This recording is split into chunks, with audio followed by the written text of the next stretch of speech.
तेलंगाना की सफलता बनाम गोरखालैंड की असफलता, असली वजह क्या है? एक राज्य 2014 में बना, दूसरा अब तक सपना बना हुआ है। क्यों? सरकार की गलती, नेताओं का धोखा या जनता की गलती? आज हम सच्चाई का पर्दाफाश करेंगे। तेलंगाना की नींव में ही अलग राज्य की मांग छिपी हुई थी। 1956 से पहले तेलंगाना एक स्वतंत्र राज्य था, जिसे 1969 में जय तेलंगाना आंदोलन की शुरुआत हुई। हर वर्ग ने इस आंदोलन को अपना समर्थन दिया। तेलंगाना के नेता स्पष्ट थे, उन्हें चाहिए था पूर्ण राज्य, कोई समझौता नहीं। लेकिन गोरखालैंड की कहानी? दार्जिलिंग हमेशा से बंगाल का हिस्सा रहा। 1907 में पहली बार गोरखालैंड की मांग उठी, लेकिन कोई मजबूत नेता नहीं था। कांग्रेस हो या बीजेपी, केंद्र सरकार ने हमेशा गोरखालैंड को चुनावी मुद्दा बनाया। सिर्फ युवा इस आंदोलन से जुड़े, बाकी समुदाय मौन रहा। गोरखालैंड के नेता बार बार जीटीए और परिषदों जैसे टुकड़ों से संतुष्ट हो गए। क्या यही वजह है कि गोरखालैंड आज तक नहीं बन पाया? तेलंगाना की जीत का सबसे बड़ा राज था के चंद्रशेखर राव का अडिग नेतृत्व। 2001 में उन्होंने तेलंगाना राष्ट्र समिति बनाई और तेलंगाना को अलग राज्य बनाने के लिए एक नया मोर्चा खोला। 2009 में उन्होंने अनिश्चितकालीन अनशन किया, जिसने दिल्ली को हिलाकर रख दिया। आखिरकार 2014 में केसीआर तेलंगाना के पहले मुख्यमंत्री बने। लेकिन गोरखालैंड? 1986 में सुभाष घीसिंग ने आंदोलन की शुरुआत की, लेकिन 1988 में ही डीजीएचसी के लिए समझौता कर लिया। 2007 में बिमल गुरुंग ने दोबारा आंदोलन छेड़ा, लेकिन 2011 में जीटीए समझौता कर लिया। 2017 में उग्र आंदोलन के बाद वो खुद अंडरग्राउंड हो गए और 2020 में भाजपा छोड़कर ममता बनर्जी के साथ हाथ मिला लिया। क्या ये गोरखालैंड के साथ विश्वासघात नहीं? और अनित थापा 2021 में गोरखालैंड की मांग छोड़कर जीटीए के अध्यक्ष बन गए। क्या यही है गोरखालैंड के नेताओं की प्रतिबद्धता?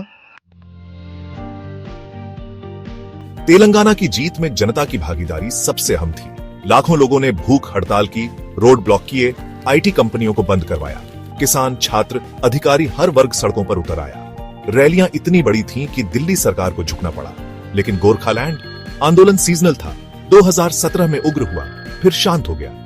हड़तालों से स्थानीय जनता को ही नुकसान हुआ, राष्ट्रीय स्तर पर कोई असर नहीं पड़ा। सिर्फ युवा आगे आए, बुजुर्ग और व्यापारी वर्ग पीछे हट गए। क्या गोरखालैंड की जनता ने कभी पूरी ताकत से आंदोलन का समर्थन किया? तेलंगाना आंदोलन की रणनीति एकदम स्पष्ट थी। राष्ट्रीय मीडिया का इस्तेमाल करना, सभी राजनीतिक दलों को अपने साथ लाना और केंद्र सरकार पर लगातार दबाव बनाना। तेलंगाना के नेताओं ने हर चैनल पर अपनी बात रखी, जिससे पूरे देश को उनके आंदोलन की जानकारी मिली। उन्होंने कांग्रेस और बीजेपी दोनों को मजबूर किया कि वो तेलंगाना का समर्थन करे। और सबसे महत्वपूर्ण बात, उन्होंने हैदराबाद को पूरी तरह से बंद कर दिया, जिससे सरकार के लिए इस आंदोलन को अनदेखा करना नामुमकिन हो गया। लेकिन गोरखालैंड? कोई राष्ट्रीय मीडिया समर्थन नहीं मिला। आंदोलन दार्जिलिंग तक ही सिमटा रहा। कोई ठोस राजनीतिक गठजोड़ नहीं बना। बीजेपी ने वादे तो बहुत किए, लेकिन कभी पूरा नहीं किया। सिर्फ दार्जिलिंग में विरोध प्रदर्शन हुए, दिल्ली और कोलकाता में कोई दबाव नहीं बनाया गया। क्या यही वजह है कि गोरखालैंड की आवाज दबकर रह गई? बंगाल सरकार ने हमेशा से गोरखालैंड आंदोलन को कुचलने की कोशिश की है। उनकी रणनीति रही है, फूट डालो, राज करो। जीएनएलएफ बनाम जीजेएम, जीजेएम बनाम बीजीपीएम, कभी भी गोरखा नेताओं को एकजुट नहीं होने दिया। 2017 के आंदोलन को दबाने के लिए इंटरनेट और मीडिया पर पाबंदी लगा दी गई और जीटीए बनाकर गोरखालैंड की मांग को ही खत्म करने की कोशिश की गई। ममता बनर्जी? उन्होंने अनित थापा को आगे बढ़ाया ताकि आंदोलन कमजोर पड़ जाए। विकास के नाम पर आंदोलन को दबाने की कोशिश की गई। पैसे और लालच देकर नेताओं को खरीदा गया। क्या यह गोरखालैंड के साथ धोखा नहीं? अब वक्त आ गया है कि गोरखालैंड के लोग जागें और तेलंगाना से सीखें। उन्हें समझना होगा कि जीत आसानी से नहीं मिलती। उन्हें एकजुट होना होगा, एक मजबूत नेतृत्व चुनना होगा और एक ठोस रणनीति बनानी होगी। सबसे पहले सभी गुटों को भूलकर एक नेता चुनना होगा। दूसरा, दार्जिलिंग नहीं, दिल्ली में विरोध प्रदर्शन करने होंगे। तीसरा, मीडिया और सोशल मीडिया पर आंदोलन को बड़ा बनाना होगा। चौथा, बीजेपी और केंद्र सरकार पर लगातार दबाव बनाना होगा।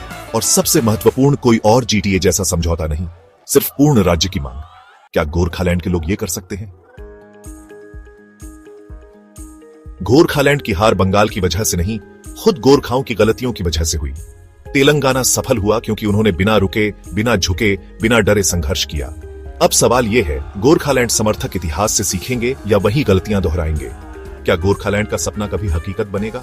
ये इस बात पर निर्भर करता है कि वो कितनी मजबूती से, कितनी एकता से और कितनी शिद्दत से अपनी आवाज उठाते हैं।